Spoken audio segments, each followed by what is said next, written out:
que se necesita en el Perú respecto al sector, al área aeroespacial? Bueno, en realidad un país puede utilizar tecnología aeroespacial para diversas aplicaciones, para diversos objetivos, para cumplir y llegar a diferentes metas.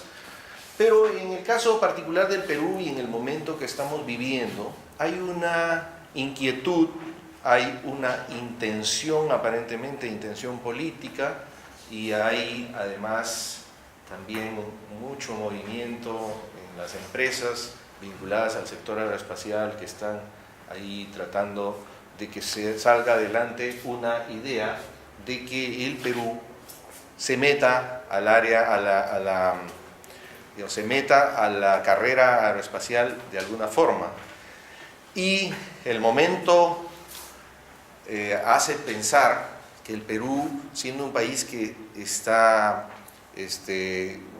creciendo, ¿no?, como pocos países en el mundo, y que está teniendo una mejora, digamos, en general en su calidad de vida, etcétera, debería hacer algo, y algo urgente. Todos estos sectores pueden aprovechar de lo que se ha dicho arriba, que es imágenes y datos de satélites, ¿ya? Entonces, la siguiente pregunta, primero vamos a ver un poco de cuáles son las alternativas. Ya hemos dicho que hay un montón de aplicaciones, muchísimas aplicaciones, y los países pueden aprovechar los datos de satélites para este tipo de aplicaciones, para mejorar sus capacidades, para mejorar sus posibilidades utilizando estos datos de imágenes satelitales. Ahora, ¿cuáles son las alternativas? Hay un montón de alternativas. Hay satélites de diferentes tipos que se diferencian, por ejemplo, por la órbita en la que se ponen, por la instrumentación que llevan a bordo, ¿ya? Hay una serie de diferencias también desde el punto de vista de costos, porque hay satélites, y estoy hablando ahora de satélites comerciales, porque si hablamos de satélites de aplicación académica o satélites académicos, entonces podemos encontrar que digamos, los costos no son tan grandes. Hablamos de quizá pues unos cientos de miles de dólares, y que eso podría, digamos, inflarse un poco, en el buen sentido de la palabra, por el costo de lanzamiento, que también, ¿no?, está en el orden de varios cientos de miles de dólares. Entonces podríamos llegar ahí a unos costos cercanos a $1 millón para tener un satélite académico en órbita. Pero ya cuando hablamos de satélites comerciales vamos a otros órdenes de magnitud. Y de hecho, bueno, hay satélites que pueden costar $10 millones, $20 millones, con ciertas capacidades, hasta otros que pueden costar $200 millones. ¿Ya? Entonces, eso depende mucho de una selección exhaustiva primero de las aplicaciones que uno quiere cubrir. A veces no se pueden cubrir todas las aplicaciones y uno tiene que ser cuidadoso. Y después tiene que ir a ver uno qué tecnologías tenemos. Porque en tecnologías hay muchísimo, y como les decía, las opciones son diversas. Por ejemplo, se tiene una diferencia importante entre los satélites geoestacionarios y los no geoestacionarios. ¿Y de qué depende? Básicamente depende de la forma en que van a orbitar, de su órbita, ¿ya? Los satélites geoestacionarios tienen una órbita, están a una distancia de aproximadamente 35.785 kilómetros de la Tierra. 35.000 kilómetros de la Tierra, están lejos, ¿no? Pero ¿por qué a esa distancia tan antojadiza, si se quiere, aparentemente ese valor o esa distancia no es rara? Pero no es así. En realidad esa distancia obedece, es el equivalente a 22.300 millas más o menos también, y obedece a que lo que se busca es que el satélite tenga una órbita, y por supuesto el satélite siempre se está moviendo. El satélite está girando, está haciendo una órbita, pero esa órbita es exactamente la órbita que hace que gire a la misma velocidad que la Tierra. Entonces la Tierra, ¿no?, está rotando, ¿no?, y el satélite está a la misma velocidad está dando vueltas. Entonces, por eso se llama geoestacionario, porque está siempre frente a la misma área de la Tierra. Eso no quiere decir que esté parado ahí. Está estacionario respecto, ¿no? Es relativo a la posición respecto a la Tierra. Entonces está siempre enfrente del mismo lugar en la Tierra, pero los dos están moviéndose. ¿Ya? Entonces los geoestacionarios están a esa distancia porque lo que se busca, ¿qué es? Que el satélite haga una órbita en ¿cuánto tiempo? ¿En cuánto? En 24 horas, ¿no es cierto? Exacto, eso es lo que se busca, que su órbita, ¿no? Y una vuelta completa demore 24 horas. Entonces el cálculo se hace exacto y luego ustedes saben que hay leyes de la naturaleza que nos permiten hacer eso, es decir, uno tiene que llevar un objeto al espacio, ponerlo a una velocidad y lo puede dejar ahí y va a estar ahí, ¿no? Por muchísimo tiempo, ¿no? Orbitando alrededor de la Tierra. Entonces, eso también se aprovecha, ¿no? Después aquí hay otra clasificación de todos estos que son los satélites de órbita baja y media, por eso es LEO y MEO, ¿no? Que es Low Earth Orbit y esto es Mean Orbit. Entonces, las distancias de los LEO son del orden desde 200 hasta 3000 kilómetros. En realidad 200 es un poco raro, normalmente es del orden de 350 kilómetros hacia arriba, 350 hasta 3000, por debajo de 350 se considera como zona suborbital. Se considera así, aunque hay algunos por ahí. Y luego los míos que van desde 3000 hasta antes de los LEO, que son los antes de 35.785. Entonces, esos están en órbitas mucho más bajas. ¿Qué quiere decir eso? Que están mucho más cerca de la Tierra. Y a su vez eso quiere decir que ponerlos en órbitas es más barato, porque yo tengo que recorrer menos espacio. No tengo que tener un cohete que se vaya hasta 35.000 kilómetros o esas cercanías para poner en órbita un satélite, como los geoestacionarios, sino que puedo hacer un gasto mucho menor y tener un satélite en una órbita LEO, ¿no? Los LEO están en el medio y al final son los que más se van a utilizar, creo yo, en el futuro, porque no son tan caros, tienen muchas prestaciones, ¿no? Pero no tienen las desventajas que tienen los LEO también, que tienen varias desventajas. Entonces, ahí ya tenemos un tema de decisiones muy complicado hasta cierto punto, porque uno puede hacer muchas de las aplicaciones, las puede resolver, o las necesidades se puede resolver con cualquiera de los dos tipos, pero hay diferentes limitaciones. Por ejemplo, los GEO están a 36.000 kilómetros, entonces ven mucho más, ¿no? Están mucho más arriba. Cada satélite puede ver aproximadamente un tercio de la Tierra, un 25%, un 30% de la Tierra. Un satélite de GEO. Entonces, con pocos satélites uno puede cubrir toda la Tierra. Y como están ahí siempre, si uno quiere utilizarlo para comunicaciones de datos, por ejemplo, ¿no? Uno puede tener una estación en algún sitio de la Tierra, recibirlo en el satélite y enviarlo a otro sitio de la Tierra dentro de su cobertura, que es más o menos el 30% de la Tierra. O sea, bastante bien, ¿no? Aparentemente. En realidad eso es una ventaja, porque con los LEO, que están muchísimo más abajo, uno puede cubrir una superficie de terreno muchísimo más pequeña. Entonces, al final, para cubrir toda la Tierra necesitamos 25, o en algún caso, una constelación que tenía una cierta aplicación, se había calculado que se necesitaban 850 satélites para cubrir toda la Tierra. Y entonces es muy costoso, no solamente son los satélites, sino son los lanzamientos, hay que ponerlos ahí. Y eso es costoso también, ¿no? Entonces lo que aparentemente podría ser más barato, al final se puede convertir en más costoso. Después está, ¿qué lleva a bordo el satélite y qué va a hacer el satélite?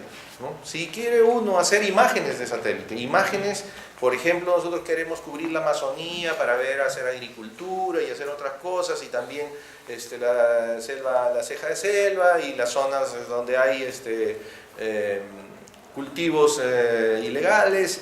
y también queremos cubrir la sierra. Entonces, ¿cada cuánto tiempo? Tenemos que calcular cada cuánto tiempo necesitamos imágenes. Necesitamos imágenes para hacer seguimiento de las lagunas. Queremos predecir sismos y desastres naturales. ¿Cómo podríamos haber, se podría haber evitado el tema de cuando el Huascarán, ¿no? Una parte de Huascarán cayó en la laguna, se formó un gran alud y al final sepultó a todo un pueblo? Bueno, si tuviéramos la capacidad de estar observando eso continuamente, pues probablemente se podría haber ganado algo de tiempo, ¿no? Pero además, también es importante que cuando uno quiere hacer, por ejemplo, seguimiento de espejos hídricos, también es importante que uno pueda tener imágenes con cierta continuidad. Entonces hay aplicaciones que requieren de continuidad y otras que no requieren de continuidad. Si uno quiere hacer un seguimiento de una columna de gente, no digamos que tienen un propósito negativo, sino simplemente quiere hacer un seguimiento de una columna de personas que está transitando por algún lugar, ¿no? Uno tiene que tener pues continuamente imágenes, porque no le sirve tener una imagen cada 20 y tantos días. No sirve de mucho, ¿no? Entonces, por más que sea un satélite que tiene resolución de de 1 metro, pero pasa cada 26 días, entonces ya no se puede cubrir todas las aplicaciones, ¿no? O las necesidades. Después de los costos también, hay un tema con los GEO, porque los GEOs están lejos, ¿no? Y siempre en un satélite hay una estación terrena que transmite datos al satélite, el satélite recibe los datos, puede ser simplemente datos de control para hacer ciertas cosas y después toma decisiones, o si no puede ser de comunicaciones, imaginémonos comunicaciones de voz. Entonces la estación terrena recibe la comunicación, la pone en el satélite y el satélite GEO la pone en un lugar lejano. Entonces qué bien, ¿no? Y esa fue la primera aplicación que tuvieron los satélites GEO. Fue el primer satélite GEO que fue lanzado comercial por los Estados Unidos, ¿no? Lo utilizó el presidente de Estados Unidos para hablar con un presidente de un país africano y eso fue, digamos, la inauguración del satélite. Bien, pero el problema es que está tan lejos que, a ver, las señales, los datos o la voz, aunque sea digitalizada, viaja, ¿no? Como ondas electromagnéticas que tienen una velocidad de propagación, que es la velocidad de la luz, ¿no? Aproximadamente. Entonces, no es que sea instantáneo. Entonces, a medida que nos alejamos, a medida que el satélite está más lejos, pues el retardo el tiempo que toma en llegar la señal desde tierra hasta el satélite y después sale del satélite, después de que el transponder a bordo del satélite procesa la información y la retransmite, pasa una cantidad de tiempo. Entonces, el retardo en los GEO es del orden de 270 milisegundos. En cambio, en los LEO es de 5 a 20 milisegundos. Entonces, aquí hay una ventaja importantísima en los LEO. Por eso también se utilizan los LEO, porque tiene ventajas, ¿ya? Respecto a los GEO. Después, el periodo para desarrollar un satélite GEO es el largo.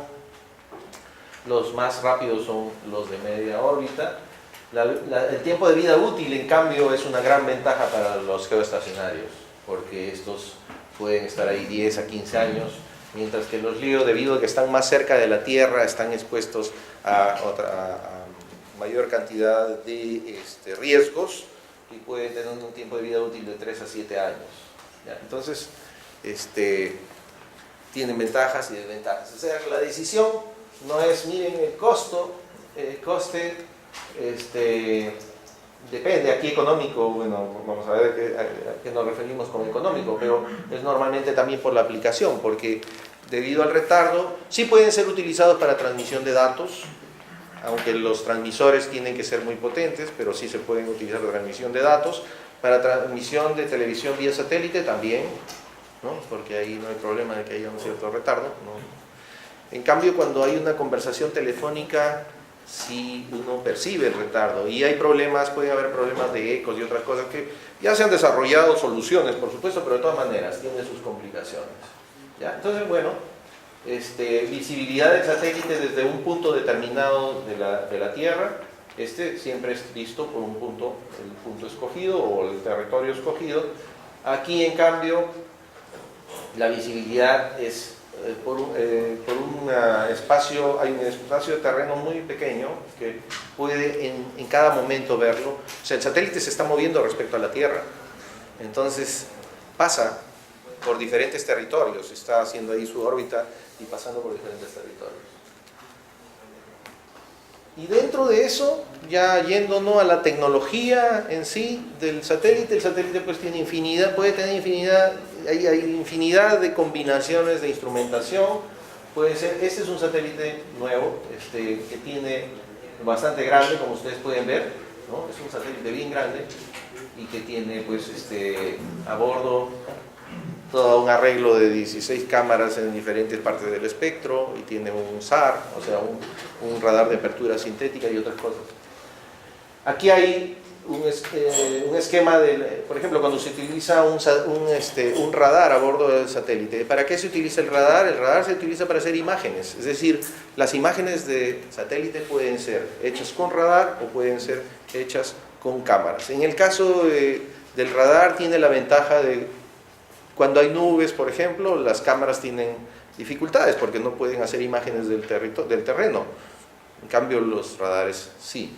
Pero hay otras aplicaciones en las que las cámaras son necesarias de todas maneras. En el caso de SAR, aquí hay una antena de transmisión y por supuesto un transmisor, y se transmite y luego se reciben los ecos del terreno, se reciben en el propio... ¿ya?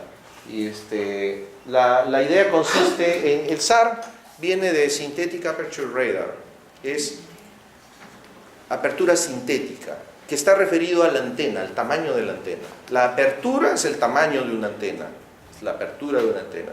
Entonces uno puede tener una gran antena como la de Jicamarca, donde tiene pues una gran cantidad de elementos que se utilizan para transmitir y recibir las señales, ¿no? Entonces es una gran apertura, por eso es un radar que tiene una gran resolución. Puede hacer observaciones de voltajes en la ionosfera y determinar diferencias de potencial en distancias del orden de 10 centímetros, pero a 10.000 kilómetros de distancia de la Tierra, ¿ya? Pero eso es porque tiene una antena que tiene 90.000 metros cuadrados de superficie, ¿ya? 90.000 metros cuadrados, o sea, son 9 hectáreas de antena. ¿Ya? Es una gran antena. Ok, pero en el satélite uno no puede poner una antena de ese tamaño, puede poner otras antenas, puede utilizar frecuencias más altas, entonces las antenas son muy pequeñas, pero igual no puede poner grandes antenas. Y para poder tener resoluciones buenas, digamos altas, o sea, del orden de los metros, uno tiene que tener antenas de cierto tamaño, así en las bandas altas de C, S, K sub A, etc. Igual X. Igual necesita antenas grandes. Entonces lo que se hace es se utiliza una técnica que sintetiza una antena grande a partir de una antena pequeña. Si uno tiene una antena aquí, luego la mueve una posición, después la mueve a otra posición y así varias posiciones y luego se recoge toda la información, o sea, se ha transmitido y recibido. Después se movió, se transmite, se recibe con el radar. Se reúne toda esa información y se trata como si viniera de una sola antena por donde se ha transmitido. Por toda la antena se ha transmitido y se ha recibido. Pero aquí la antena se va moviendo. Entonces que se sintetiza una antena grande a partir de una antena pequeña. ¿Ya? Eso es el SAR. Entonces el SAR se va moviendo, ¿no? Y después de un tiempo se procesan los datos.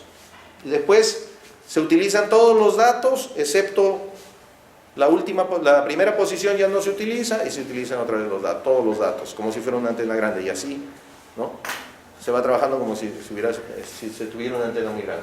Bueno, después hay decisiones como por ejemplo si se va a utilizar una antena de mediano tamaño, así sea sintética, o una gran antena. Entonces hay que tomar decisiones también respecto a eso. Muchas decisiones que tomar y eso complica mucho, ¿no? Y poder llegar a una decisión final. ¿Qué esfuerzos peruanos actuales hay respecto a satélites?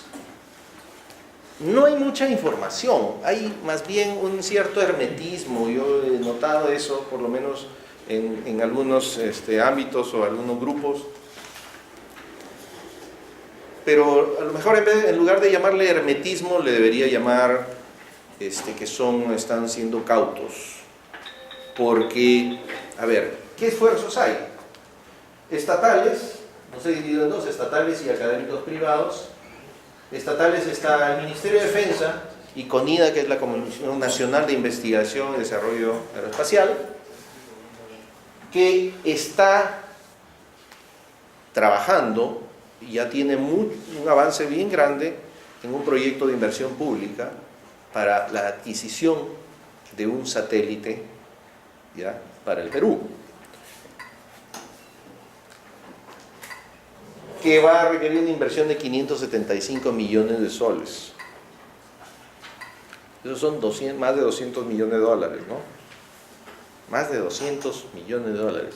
La NASA está haciendo un satélite ahora, está haciendo un satélite que tiene altas prestaciones porque tiene un radar muy potente que le va a permitir tener unas altísimas resoluciones, y la inversión está repartida entre dos instituciones. Yo creo que NASA está invirtiendo no es la NASA sino la ESA, la Agencia Espacial Europea, está invirtiendo 60 millones de euros, y hay dos gobiernos que están invirtiendo 100 millones de euros, 160 millones de euros para poder hacer ese satélite muy potente.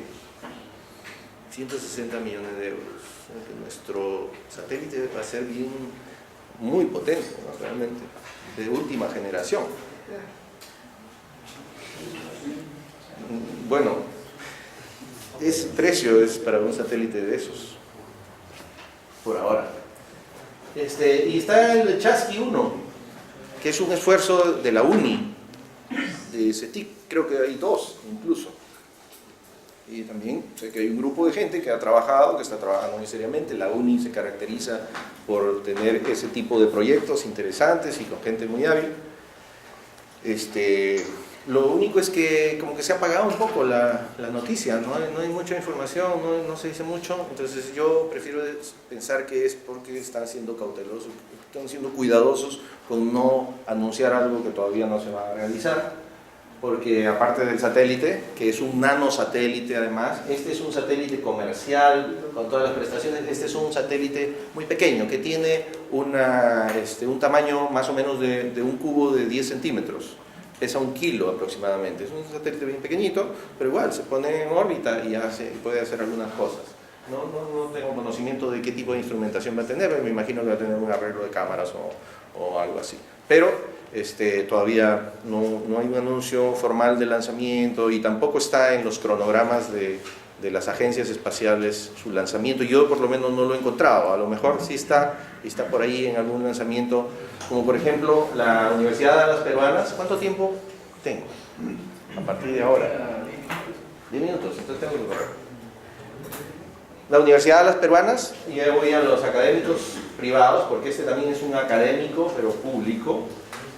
Los académicos privados. La Universidad de las Peruanas también ha desarrollado, con participación de profesores y de alumnos de la universidad, han desarrollado un nanosatélite, ¿ya?, que es el UAPSat, ¿ya? Ese también es un nanosatélite que tiene el mismo tamaño, un cubo de 10 centímetros, con un peso de aproximadamente 1 kilo, y es que estos satélites, como el de la UNI y el de la Universidad de las Peruanas, tienen el formato estándar que se conoce como CubeSats, ¿ya? CubeSats. Okay, entonces, bueno, son esfuerzos interesantes, y ya está en la Universidad de las Peruanas, estaba en el cronograma de lanzamiento de la agencia, que debía ponerlo, ¿no?, en el espacio. Ha estado durante un buen tiempo. Lamentablemente ha sido retrasado varias veces porque en cola hay otros proyectos, y las agencias que lanzan, que ponen cosas en el espacio, siempre dan prioridad a los que pagan más. Los que pagan más son los que normalmente piden que el lanzamiento sea un lanzamiento dedicado a su instrumento, y no me pongas a nadie más al costado. En cambio hay otros que aceptan un lanzamiento compartido. Ese es el caso nuestro, de los satélites que estamos hablando, y y entonces tienen que esperar. Y varias veces ha sido retrasado.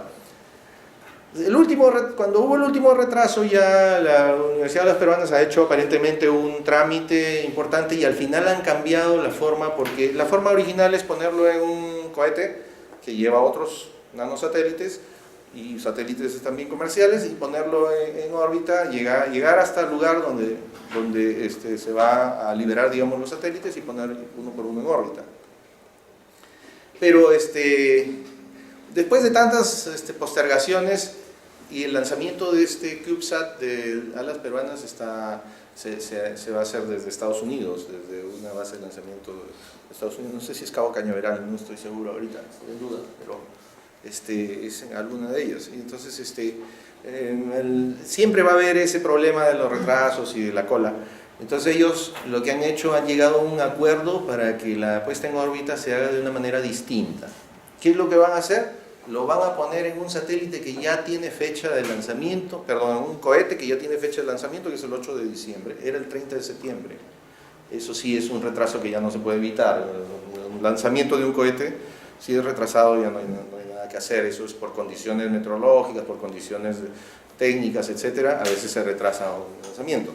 Entonces el 8 de diciembre está en el cronograma oficial, en la página web oficial de la agencia espacial que lo va a poner en órbita, está que el 8 de diciembre se va. Entonces, ¿qué van a hacer? Lo van a lanzar en un cohete que no es un cohete que pone en órbita satélites, sino es un cohete que se va a la Estación Espacial Internacional. Entonces lo van a llevar a la Estación Espacial Internacional, ahí lo van a bajar y lo van a llevar a un módulo que creo que está a cargo, ¿de quién está a cargo? ¿De India o de algún país que digamos, se ha ofrecido para colaborar? Y ellos lo van a poner en otro pequeño vehículo para que lo ponga en órbita, o sea, lo van a relanzar desde la Estación Espacial Internacional. Parece complicado, pero aparentemente esa es la solución que han encontrado para WAPSat, y supongo, eso no estoy seguro, pero supongo que van a haber otros que van a seguir el mismo camino, que se van a la Estación Espacial Internacional y de ahí van a ser lanzados con un cohete, con un vehículo, ¿no?, para ese propósito.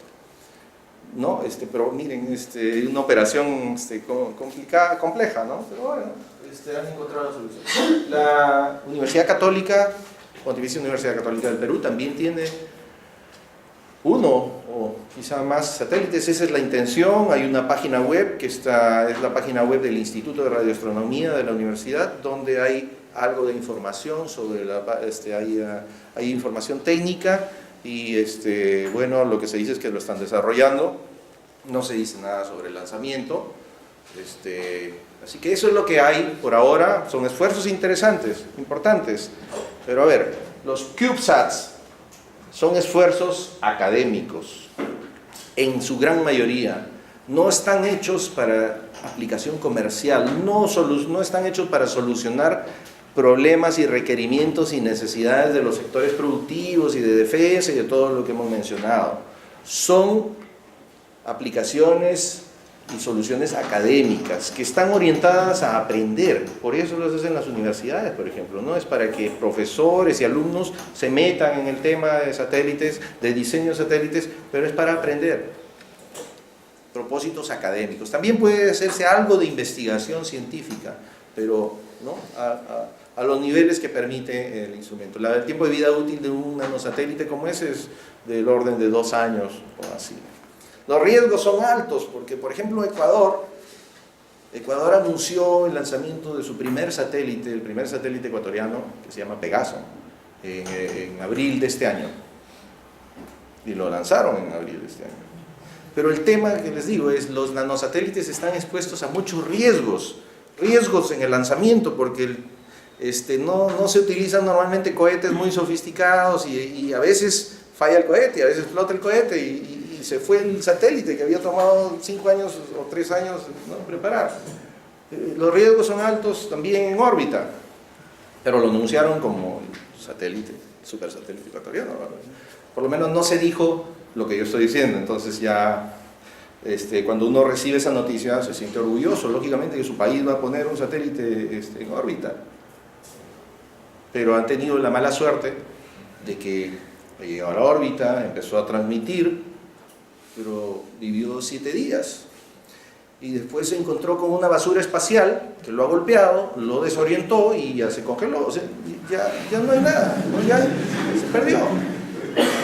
Lamentablemente ha sucedido, es lamentable porque ellos son colegas también, investigadores, desarrolladores, y debe ser muy frustrante, ¿no? Que le suceda a uno eso. Así como puede alcanzar uno la gloria haciendo estas cosas, también puede estar sometido al escrutinio y a la opinión pública, ¿no? Entonces, este es el caso, ¿no? Que ellos están pasando por una situación un poco difícil, entonces ahora están apurados y van seguramente a tener que repagar para que les lancen otro CubeSat que tienen ya listo, para que lo lancen, han anunciado en noviembre. Entonces están ahí apurados para que no dure mucho la situación y que ya tengan uno funcionando en noviembre. Eso es lo que han anunciado. Pero entonces hay que tener cuidado, pues, ¿no? Porque quien quiere hacer, digamos, ya otro tipo de esfuerzos y esfuerzos comerciales, sí va por ese camino, podría ir uno por ese camino, pero es una prueba. O sea, uno puede decir, vamos a tener nuestro satélite, cuando es una prueba. Puede decir, tenemos un satélite académico y que nos va a servir para hacer investigación y para aprender. Pero lo tiene que decir, uno lo tiene que decir, porque si no, después puede estar en una situación muy complicada. Bueno, factores a considerar cuando se adquiere un satélite o para adquirir un satélite: la resolución, cómo se controla la misión. Se tiene una estación para controlar la misión, esa cuesta dinero y hay que ver qué tecnología se va a tener ahí. Se tiene que evaluar qué tipo de vehículo. Se tiene que tratar de que el vehículo no sea un cohete que recién están probando los chinos o los alemanes, igual, que primera vez que lo lanzan. Entonces yo me quedo más preocupado porque nunca se ha ido al espacio ese vehículo. No es tan confiable, ¿no? O podría ser poco menos confiable. Transferencia de tecnología es muy importante, pedirle a quien quiera vendernos un satélite que nos permita aprender todo lo que se pueda, porque no podemos pensar en quedarnos siempre dependiendo, ¿no? Con la dependencia tecnológica. Hay que aprovechar, porque se paga tanto dinero por un satélite que uno puede aprovechar para poner sus condiciones, ¿no? sobre eso. Plazos de entrega y garantía son importantísimos. Plazo de entrega de un satélite, eso sí me preocupa. Se está anunciando que se va a comprar un satélite y se dice, el próximo año ya tenemos satélite. Ya debería estar siendo fabricado hace 3 años. Y tan costoso, o sea que es un satélite sofisticado. Entonces 3 años, o por lo menos antes. Eso no está muy claro, hay que tener cuidado. En todo caso, porque cuando uno dice ya decidí comprar un satélite, ¿no? El plazo de entrega puede ser el mejor que he visto es 18 meses. De los ingleses, una compañía inglesa que en 18 meses ofrece entregar una carga útil, pero después pueden ser 5 años, 4 años. Y las garantías también del caso de la compañía que lo fabrica, seriedad y experiencia del proveedor, es una compañía que ya tenga la seriedad y sobre todo experiencia en este tipo, es importante y eso se adquiere pues a lo largo de los años, ¿no? Participando en este tipo de actividades. Lanzamiento dedicado compartido, ya les dije un poco. Restricciones de uso, a veces las compañías dicen, bueno, yo te vendo el satélite pero no lo puedes usar para mirar Ecuador. Entonces y si le he puesto, porque yo quiero mirar a mis vecinos para ayudarles en su productividad y todo, entonces, ¿no? Costo razonable de acuerdo al mercado. Ahí hay que tener muchísimo cuidado, ¿no? Porque en cuanto las compañías se enteran de cuánto quiere gastar, ya todas se cierran en ese precio y se quedan ahí, y entonces no te dan la oportunidad. Entonces uno tiene que ser bien cuidadoso con eso. Ya nosotros hemos publicado cuánto tenemos, ¿no? Ya dijimos cuánto tenemos. Posibilidad de desarrollo de tecnología propia, bueno, es lo que les decía también. Un aplauso para el profesor Martín Fernández.